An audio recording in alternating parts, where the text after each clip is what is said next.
নমস্কার বন্ধুরা, বর্তমানে ওয়েস্ট বেঙ্গল পঞ্চায়েত রিক্রুটমেন্ট যেটি চলছে ৬,৬৫২টি শূন্য পদে, যেখানে সব জেলার ছেলে মেয়ে ক্লাস 8 মাধ্যমিক, উচ্চ মাধ্যমিক, কলেজ পাস যে কোনো যোগ্যতায় আবেদন করতে পারবেন। গ্রাম পঞ্চায়েত, পঞ্চায়েত সমিতি, জেলা পরিষদ সব জায়গাতে আবেদন করতে পারবেন। এক বা একাধিক পদের জন্য আবেদন করতে পারবেন। তো সেই অ্যাপ্লিকেশন আপনারা কিভাবে করবেন, প্রথমে রেজিস্ট্রেশন কিভাবে করতে হবে, তারপর আবেদন কিভাবে করতে হবে, সমস্ত প্রসেস অনলাইনে স্টেপ বাই স্টেপ আমরা দেখে নেব আজকের এই ভিডিওতে। তবে তার আগে আপনি যে ভিডিওটি দেখতে পাচ্ছেন তার নিচের দিকে সাবস্ক্রাইব বাটনে ক্লিক করে পাশের ঘন্টাটিকে বাজিয়ে অল নোটিফিকেশন অপশনটিকে সিলেক্ট করে দেবেন। ভিডিওটি ইনফরমেটিভ হয়ে থাকলে বা ভালো লেগে থাকলে লাইক করবেন, অনেক শেয়ার করে দেবেন। সেই সঙ্গে এই ভিডিওটি আপনি এখন যে জেলা থেকে দেখছেন অবশ্যই সেই জেলার নাম ভিডিও কমেন্টে জানিয়ে দেবেন। তো বন্ধুরা, প্রথমে আপনাকে এই অফিসিয়াল ওয়েবসাইটে চলে আসতে হবে। দেখতে পাচ্ছেন যেটার নাম রয়েছে West Bengal panchayat recruitment management system, যার লিঙ্কটি দেখতে পাচ্ছেন wbprms.in। এই লিঙ্কটি ভিডিওর ডেসক্রিপশন বক্সে থাকবে, আপনারা সেখানে ক্লিক করলে এখানে সরাসরি চলে আসতে পারবেন। অথবা আপনাদের মোবাইলে গুগলে চলে যাবেন, গুগলে গিয়ে লিখবেন WBPRMS, এটা লিখে সার্চ করবেন। সার্চ করলে প্রথম যে লিঙ্কটা আসবে দেখতে পাচ্ছেন পঞ্চায়েত রিক্রুটমেন্ট, এর উপরে ক্লিক করলে আপনারা কিন্তু সেই অফিসিয়াল ওয়েবসাইটে চলে আসতে পারবেন। তো দেখতে পাচ্ছেন এই মুহূর্তে এই অফিসিয়াল ওয়েবসাইট থেকে, অর্থাৎ West Bengal panchayat recruitment management system, এই অফিসিয়াল ওয়েবসাইট থেকে একটা নির্দেশিকা দেওয়া হয়েছে, যেখানে বলা হয়েছে বর্তমানে এই পোর্টালে শুধুমাত্র রেজিস্ট্রেশন প্রক্রিয়া চলছে। আগামী দিনে সকল ডিএলএসসি অর্থাৎ ডিস্ট্রিক্ট লেভেল সিলেকশন কমিটি তাদের নিজ নিজ শূন্যপদ বিজ্ঞাপনের মাধ্যমে ঘোষণা করলে আবেদনকারীগণ আবেদন করতে পারবেন। পোর্টালটিতে নিয়মিত আপডেটের জন্য নজর রাখতে অনুরোধ করা হচ্ছে। তো বন্ধুরা, দেখতে পাচ্ছেন আপাতত এই অফিসিয়াল ওয়েবসাইটে আপনাদের রেজিস্ট্রেশন প্রক্রিয়া কিন্তু চলছে। আপনারা কিন্তু রেজিস্ট্রেশন করতে পারবেন। পরবর্তীকালে সমস্ত জেলা থেকে যখন শূন্যপদ এখানে বিজ্ঞাপনের মাধ্যমে ঘোষণা করা হবে তখন কিন্তু আপনারা আবেদন করতে পারবেন। তো আপাতত কিন্তু আপনাদের রেজিস্ট্রেশন করে রাখতে হবে। তো রেজিস্ট্রেশন করার জন্য দেখতে পাচ্ছেন এখানে একটা আইকন দেওয়া রয়েছে, এর উপরে ক্লিক করবেন। এর উপরে ক্লিক করলে দেখুন দুটো অপশন দেওয়া রয়েছে, একটা হচ্ছে ক্যান্ডিডেট লগ ইন আর একটা হচ্ছে রেজিস্টার নাও। তো প্রথমে আপনাকে রেজিস্টার নাও করতে হবে, তারপর আপনাদের ইউজার আইডি পেয়ে গেলে আপনারা কিন্তু ক্যান্ডিডেট লগ ইন করতে হবে। তো আমরা কিন্তু প্রথমে রেজিস্টার নাও কিন্তু করে নিচ্ছি, আপনাদেরও সেটাই কিন্তু করতে হবে। তো দেখতে পাচ্ছেন রেজিস্ট্রেশন করার জন্য প্রথমে আপনাদের যেটা মোবাইল নম্বর রয়েছে সেই মোবাইল নম্বরটা এখানে লিখতে হবে। মোবাইলে কিন্তু ওটিপি যাবে, তো আপনাদের অবশ্যই যেটা সঠিক মোবাইল নম্বর সেটা লিখতে হবে। তারপর আপনার ইমেল আইডি সেটা কিন্তু এখানে লিখে দিতে হবে। আবেদনকারীর যেটা ফার্স্ট নেম অর্থাৎ নামটা কিন্তু এখানে লিখে দিতে হবে। দেখুন এখানে একটা বলার কথা, যেখানে স্টার দেওয়া রয়েছে সেসব জায়গায় কিন্তু অবশ্যই আপনাদের ফিল আপ করতে হবে, নাহলে কিন্তু আপনারা অ্যাপ্লিকেশন করতে পারবেন না। তো যেগুলো স্টার দেওয়া রয়েছে সেগুলো কিন্তু অবশ্যই ফিল আপ করতে হবে। তো ফার্স্ট নেমটা আপনাদের লিখতে হবে, যাদের মিডিল নেম রয়েছে তারা কিন্তু মিডিল নেম দিবেন, আর লাস্ট নেম কিন্তু দিতে হবে এখানে দেখতে পাচ্ছেন। তারপর ডেট অফ বার্থ, আপনার জন্ম তারিখ এখানে আপনাদের লিখে দিতে হবে। তো প্রথমে এখানে ক্লিক করলে আপনাদের কিন্তু একটা ক্যালেন্ডার খুলে যাবে। প্রথমে আপনাদের সালটা সিলেক্ট করতে হবে, যে সাল, সেই সাল সিলেক্ট করার পর আপনাদের মাসে চলে যেতে হবে, মাস থেকে আপনাদের তারিখটা কিন্তু সিলেক্ট করতে হবে। তাহলে কিন্তু আপনাদের ডেট অফ বার্থটা কিন্তু এখানে চলে আসবে অটোমেটিক্যাল ভাবে। তারপর আপনাদের ছেলে না মেয়ে না ট্রান্সজেন্ডার সেটা কিন্তু এখান থেকে সিলেক্ট করতে হবে। ছেলে হলে মেল, মেয়ে হলে ফিমেল, আর উভয় লিঙ্গ হলে ট্রান্সজেন্ডার আপনাদের সিলেক্ট করতে হবে। তারপর আপনাদের পাসওয়ার্ডটা কিন্তু এখানে লিখতে হবে। তো পাসওয়ার্ডটা কিন্তু আপনাদের ক্যাপিটাল লেটার, স্মল লেটার, তার সঙ্গে স্পেশাল ক্যারেক্টার এবং নাম্বার কিন্তু থাকতে হবে, সেইভাবে কিন্তু আপনাদের পাসওয়ার্ডটা করতে হবে। তো সেই পাসওয়ার্ডটা কিন্তু আপনাদের এখানে আবারও লিখতে হবে। এখানে যে ক্যাপচা কোডটা থাকবে সেই ক্যাপচা আপনাদের কোডটা এখানে দিতে হবে, দিয়ে আপনাদের সেন্ড ওটিপির উপর ক্লিক করতে হবে। তো ওটিপিটা লেখার পর আপনাদের ভেরিফাই অ্যান্ড রেজিস্টার এর উপরে ক্লিক করতে হবে। তো দেখুন এখানে লেখা রয়েছে OTP validated and registration success. এবার আপনাদের ক্যান্ডিডেট লগ ইন এর উপরে ক্লিক করতে হবে। এর উপরে ক্লিক করলে আপনাদের প্রথম যে পেজটা সেটা কিন্তু চলে আসবে, দিয়ে আপনাদের মোবাইল নম্বরটা এখানে লিখতে হবে এবং আপনারা যে পাসওয়ার্ডটা সেট করেছেন সেই পাসওয়ার্ডটা এখানে লিখতে হবে, দিয়ে যে ক্যাপচা কোডটা দিয়ে রয়েছে সেই ক্যাপচা কোডটা এখানে দিতে হবে, দিয়ে আপনাদের লগ ইন করতে হবে। তো আমরা কিন্তু লগ ইন করে নেব। তো লগ ইন হওয়ার পর কিন্তু আপনাদের নামটা কিন্তু এখানে চলে আসবে। তারপর এখানে আপনাদের রেজিস্ট্রেশন নম্বরটা দেখাবে, আপনাদের মোবাইল নম্বরটা দেখাবে এবং আপনার ইমেল আইডিটা দেখাবে। তো এখানে দেখুন এডিট প্রোফাইল বলে অপশন দেওয়া রয়েছে, এখানে আপনাদের ক্লিক করতে হবে আর আপনাদের প্রোফাইলটা আপডেট করতে হবে। তো ক্লিক করার পর দেখতে পাবেন আপনাদের নামটা, রেজিস্ট্রেশন নাম্বারটা এখানে দেখতে পারবেন। তো এখানে তিনটা অপশন থাকবে, একটা প্রোফাইল, একটা অ্যাডিশনাল ইনফরমেশন, আপনাদের আপলোড। তো আপনাদের প্রোফাইল সেকশনে চলে যেতে হবে। প্রোফাইল সেকশনে যাওয়ার পর নিচের দিকে চলে আসবেন। প্রথমে আপনাদের ইমেজ অ্যান্ড সিগনেচার অর্থাৎ আপনার ছবি এবং সই কিন্তু আপনাদের আপলোড করতে হবে। তো ছবিটা আপনাদের 30 কেবি থেকে 80 কেবির মধ্যে হতে হবে, জেপিজি ফরম্যাটে কিন্তু আপনাদের আপলোড করতে হবে। তার সঙ্গে সঙ্গে আপনাদের যেটা সিগনেচার রয়েছে সিগনেচারটা 5 কেবি থেকে 50 কেবির মধ্যে হতে হবে, সেটাও কিন্তু আপনাদের আপলোড করতে হবে। তারপর জেনারেল ইনফরমেশনে চলে যাবেন। এখানে কিন্তু ডান দিকে দেখুন তীর চিহ্ন দেওয়া রয়েছে, এখানে ক্লিক করবেন। এখানে ক্লিক করার পর আপনাদের ওপরের দিকে আবার কিন্তু চলে যাবেন, যেহেতু ওই অপশনটা ওপরের দিকে চলে আসবে। তো রেজিস্ট্রেশন করার সময় যে সমস্ত অপশনগুলো আপনি ফিল আপ করেছিলেন তার কিছুটা কিন্তু এখানে চলে আসবে, আর যে সমস্ত অপশনগুলো আপনারা ফিল আপ করেননি সেগুলো কিন্তু আপনাদের এবার ফিল আপ করতে হবে। যেমন মেরিটাল স্ট্যাটাস, ব্লাড গ্রুপ, এগুলো কিন্তু আপনাদের ফিল আপ করতে হবে। কম্পিউটার লিটারেট আছে কিনা এগুলো কিন্তু ফিল আপ করতে হবে। তার জন্য আপনাদের ওপরের দিকে দেখবেন পেন্সিল আইকন একটা দিয়ে রয়েছে, এর উপরে ক্লিক করবেন। এর উপরে ক্লিক করলে সেই অপশনগুলো কিন্তু চলে আসবে। তো ক্লিক করার পর আপনাদের যে অপশনগুলো ফিল আপ করা নেই সেগুলো কিন্তু ফিল আপ করতে হবে। তার সঙ্গে আপনাদের আবারও বলে দেবো, যেগুলো দেখুন স্টার দেওয়া রয়েছে সেগুলো কিন্তু অবশ্যই আপনাদের ফিল আপ করতে হবে, আর স্টার যেগুলো দেওয়া নেই সেগুলো কিন্তু আপনাদের ফিল আপ করলে হবে, না করলে হবে। এবার বাকি যে অপশনগুলো দিয়ে রয়েছে যেমন ম্যারিটাল স্ট্যাটাস অর্থাৎ বিবাহিত কি বিবাহিত না সেটা কিন্তু আপনাদের সিলেক্ট করতে হবে। তারপর আপনার ব্লাড গ্রুপ কি রয়েছে সেটা কিন্তু অবশ্যই স্টার মার্ক দিয়ে রয়েছে সেটা সিলেক্ট করতে হবে। কম্পিউটার লিটারেট কিনা অর্থাৎ কম্পিউটার জানেন কিনা, আধার নম্বর এগুলো কিন্তু স্টার মার্ক দিয়ে রয়েছে, এগুলো কিন্তু আপনাদের ফিল আপ করতে হবে। ফিল আপ করার পর কিন্তু আপনাদের সেভের উপরে ক্লিক করতে হবে।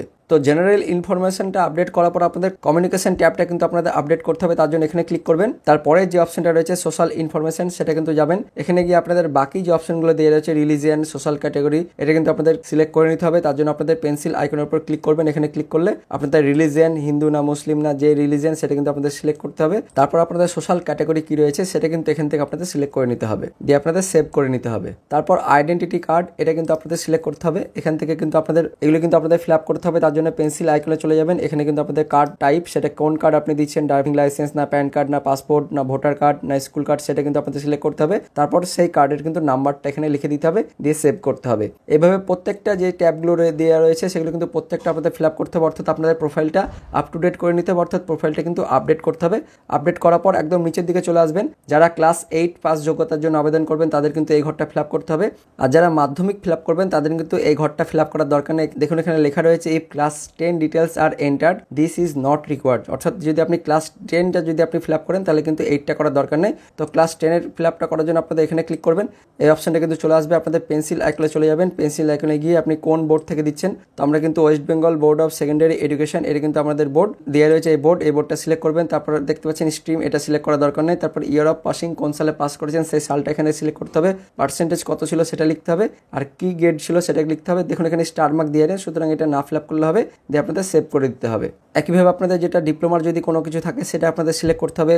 তারপর ক্লাস 10+2 অর্থাৎ উচ্চ মাধ্যমিকের আপনাদের ডিটেলস সেটা কিন্তু ফিল আপ করতে হবে। তারপর ব্যাচেলার এক্সাম অর্থাৎ আপনাদের কলেজের যে ডিগ্রি রয়েছে সেটা কিন্তু এখান থেকে আপনাদের ফিল আপ করতে হবে। পিজি এক্সাম যদি থাকে সেটা আপনাদের এখান থেকে সিলেক্ট করতে হবে। এইভাবে এই সমস্ত ট্যাবগুলো কিন্তু আপনাদের আপ টু ডেট করতে হবে, অর্থাৎ ফিল আপ করে নিতে হবে। তো আপনাদের প্রোফাইলের ট্যাবটা সম্পূর্ণ আপডেট হয়ে যাওয়ার পর আপনাদের অ্যাডিশনাল ইনফরমেশনে চলে যেতে হবে। অ্যাডিশনাল ইনফরমেশন আসার পর আপনাদের বাকি যে ডিটেলসগুলো দিয়ে রয়েছে যেমন এক্স সার্ভিসম্যান ডিটেলস যদি কিছু থাকে সেটা আপনাদের ফিল আপ করতে হবে। তো যারা নতুন তাদের কিন্তু এটা ফিল আপ করার দরকার নেই। তারপরে আপনাদের ডিসএবিলিটি অর্থাৎ আপনাদের ফিজিক্যালি হ্যান্ডিক্যাপ যদি থাকে সেটা দিতে হবে, স্পোর্টস পার্সন যদি থাকে সেটা দিতে হবে, ল্যাঙ্গুয়েজ নোন কোন ভাষা আপনি জানেন সেটা কিন্তু আপনাদের সিলেক্ট করতে হবে। তারপর কম্পিউটারে যে ডোয়েক সার্টিফিকেট আছে কিনা সেটা কিন্তু আপনাদের ফিল আপ করতে হবে। এগুলো ফিল আপ করার পর আপনাদের পরের যে ট্যাবটা দিয়ে রয়েছে আপলোড, এই ট্যাবটাতে চলে যেতে হবে। এখানে আসার পর কিন্তু আপনাদের যা ডকুমেন্ট যেগুলো আপনি ফিল আপ করেছেন সেগুলো কিন্তু আপনাদের আপলোড করতে হবে। তো দেখুন আইডেন্টিটি প্রুফ আপনাদের আপলোড করতে হবে, অর্থাৎ ভোটার কার্ড অথবা আধার কার্ড যেটা যে নাম্বারটা আপনি দিয়েছেন সেই নাম্বারটা স্ক্যান করে আপনাদেরকে আপলোড করতে হবে। তো দেখতে পাচ্ছেন এখানে কিন্তু আপনারা যদি যে কার্ডটা কিন্তু আপনারা আইডেন্টিটি হিসেবে দেবেন, অর্থাৎ যদি প্যান কার্ড দেন তাহলে প্যান কার্ডের আপনাদের ছবিটা কিন্তু আপলোড করতে হবে,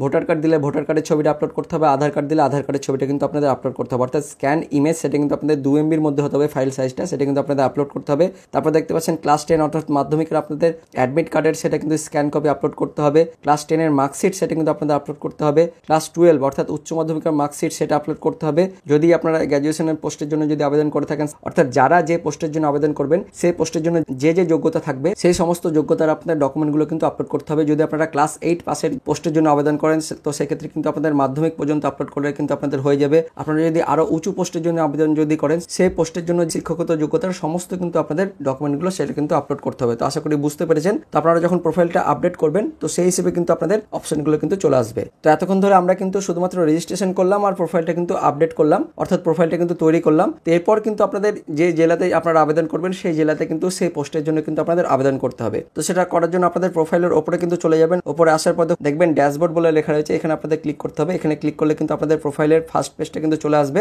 ফার্স্ট পেজের নিচের দিকে যখন যাবেন সেখানে যে সমস্ত জেলার কিন্তু আপনাদের আবেদন প্রক্রিয়া চলছে সেই সমস্ত জেলার কিন্তু অপশনগুলো আপনারা দেখতে পারবেন। তো ড্যাশবোর্ডে আসার পর কিন্তু আপনাদের নিচের দিকে চলে যাবেন, তো যেই জেলার আপনাদের আবেদন প্রক্রিয়া চলবে সেই জেলার কিন্তু অপশনগুলো আপনারা দেখতে পাবেন, এরকম কিন্তু অপশনগুলো চলে আসবে। তো দেখবেন আপনাদের ড্যাশবোর্ডে নিচের দিকে যেটা আমি দেখালাম রিসেন্ট রিক্রুটমেন্ট ড্রাইভ, সেই রিসেন্ট রিক্রুটমেন্ট ড্রাইভ যেটা কিন্তু নিচের দিকে থাকবে। তো সেই নিচের দিকে কিন্তু আপনাদের যে যে জেলায় আবেদন প্রক্রিয়া চলবে সে সমস্ত জেলায় কিন্তু নোটিফিকেশনগুলো আপনারা কিন্তু দেখতে পারবেন। জেলার নাম দিয়ে থাকবে, তারপর সেই পোস্টের নাম দিয়ে থাকবে, সেই পোস্টে কতগুলো ভ্যাকেন্সি দেওয়া রয়েছে সেটা কিন্তু আপনারা দেখতে পারবেন। তো এইভাবে কিন্তু অপশনগুলো আপনারা কিন্তু আপনাদের রিসেন্ট রিক্রুটমেন্ট ড্রাইভ সেই অপশনটা কিন্তু দেখতে পারবেন। তো সেই অপশনটা কিন্তু সেই ড্যাশবোর্ডের নিচের দিকে চলে আসবেন, নিচের দিকে চলে এসে কিন্তু এই জায়গাটা কিন্তু আপনারা দেখতে পারবেন। আপাতত কিন্তু এখন এটা আসেনি, পরবর্তীকালে সেটা কিন্তু আপনারা দেখতে পারবেন, এরকম কিন্তু আপনাদের দেখাবে। দিয়ে তারপরে কিন্তু আপনাদের ক্লিক করতে হবে, ক্লিক করার পর কিন্তু আপনাদের এরকম কিন্তু অপশন কিন্তু চলে আসবে।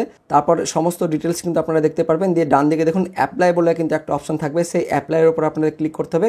তো যখন আপনাদের লাল রং থাকবে তার মানে বুঝে নিতে হবে সেই বিভাগটি আপনাদের অসম্পূর্ণ আছে, আর সেটা কিন্তু আপনাদের ফিল আপ করতে হবে। আর সবুজ রং মানে কিন্তু আপনাদের বিভাগটি সম্পূর্ণ হয়ে গেছে। তো এই ক্ষেত্রে দেখুন ইমেজ অ্যান্ড সিগনেচার এখানে কিন্তু লাল অপশন দেখাচ্ছে। তো সেই ক্ষেত্রে কিন্তু আপনাদের এই পার্টিকুলার কেসের ক্ষেত্রে কিন্তু আপনাদের ইমেজ অর্থাৎ ছবি এবং আপনাদের সিগনেচারটা কিন্তু আপলোড করতে হবে। তো আপলোড করার পর কিন্তু সেই অপশনটা আপনাদের সবুজ রং হয়ে যাবে। দেখতে পাচ্ছেন এক্ষেত্রে কিন্তু সমস্ত অপশনগুলো কিন্তু সবুজ হয়ে গেছে। আর ডকুমেন্টগুলো আপনাদের আপলোড হয়েছে কিনা সেটা কিন্তু আপনারা একবার দেখে নেবেন। কনফার্ম অ্যান্ড সেভ এর উপরে ক্লিক করবেন। এর উপরে ক্লিক করলে কিন্তু আপনাদের নিচের দিকে কিন্তু একটা অপশন থাকবে, আপনাদের জায়গার নামটা এখানে দিতে হবে। আর নিচের দিকে আই এগ্রি এর উপরে ক্লিক করতে হবে, দিয়ে ডান দিকে লেখা থাকবে সেভ, সেভের উপর ক্লিক করতে হবে। আর নিচের দিকে দেখুন কনফার্ম অ্যান্ড সেভ এর উপরে ক্লিক করতে হবে। এর উপরে ক্লিক করলে আপনাদের আবার কিন্তু নিচের দিকে একটা অপশন থাকবে অ্যাপ্লিকেশন প্রিভিউ অ্যান্ড সাবমিট, এর উপরে ক্লিক করবেন। এর উপরে ক্লিক করার পর আপনাদের একটা অপশন থাকবে দেখুন নিচের দিকে যে সাবমিট অ্যাপ্লিকেশন, এই অ্যাপ্লিকেশন সাবমিট এর উপরে ক্লিক করতে হবে। তাহলে কিন্তু আপনাদের আবেদন প্রক্রিয়া সেটা কিন্তু সম্পূর্ণ হয়ে যাবে। এবং আপনাদের আবেদন প্রক্রিয়া সম্পূর্ণ হয়ে যাওয়ার পর আপনারা কিন্তু একটা পিডিএফ কিন্তু ডাউনলোড করতে পারবেন। নিচের দিকে দেখুন লেখা থাকবে যে ডাউনলোড পিডিএফ বলে, এর উপরে ক্লিক করলে আপনারা কিন্তু আপনাদের পিডিএফটা কিন্তু ডাউনলোড করে রেখে দেবেন। পরবর্তীকালে সেটা কিন্তু আপনারা প্রিন্ট আউট করতে পারবেন এবং সেখান থেকে কিন্তু আপনাদের কাজে লাগবে। তো আপনাদের প্রোফাইল তৈরি করার পর নিচের দিকে কিন্তু আপনাদের রিসেন্ট রিক্রুটমেন্ট ড্রাইভ, সেখান থেকে কিন্তু আপনাদের সমস্ত অপশনগুলো পরবর্তীকালে চলে আসবে এবং পরবর্তীকালে সেখান থেকে কিন্তু আপনাদের যে জেলার জন্য কিন্তু আপনি আবেদন করবেন সেই জেলার জন্য কিন্তু আপনাদের আবেদন করতে হবে, অর্থাৎ অ্যাপ্লাই কিন্তু করে নিতে হবে। তো আপাতত আপনাদের এই অফিসিয়াল ওয়েবসাইটে আপনাদের রেজিস্ট্রেশন করে রাখতে হবে আর আপনাদের প্রোফাইলটা রেডি করে রাখতে হবে। যখনই আপনার জেলার বা অন্য জেলার শূন্যপদ প্রকাশিত হবে, অর্থাৎ শূন্যপদ বেরোবে আপনাদের এই অফিসিয়াল ওয়েবসাইটে, তখনই কিন্তু আপনাদের সেখানে গিয়ে সেই পদের জন্য কিন্তু আপনাদের অ্যাপ্লাই করে দিতে হবে। তো ভিডিওটি ইনফরমেটিভ হয়ে থাকলে বা ভালো লেগে থাকলে একটা লাইক করবেন, অনেক শেয়ার করে দেবেন। তো দেখা হচ্ছে পরবর্তী লেটেস্ট আপডেট নিয়ে, ততক্ষণের জন্য বন্দে মাতরম, জয় হিন্দ।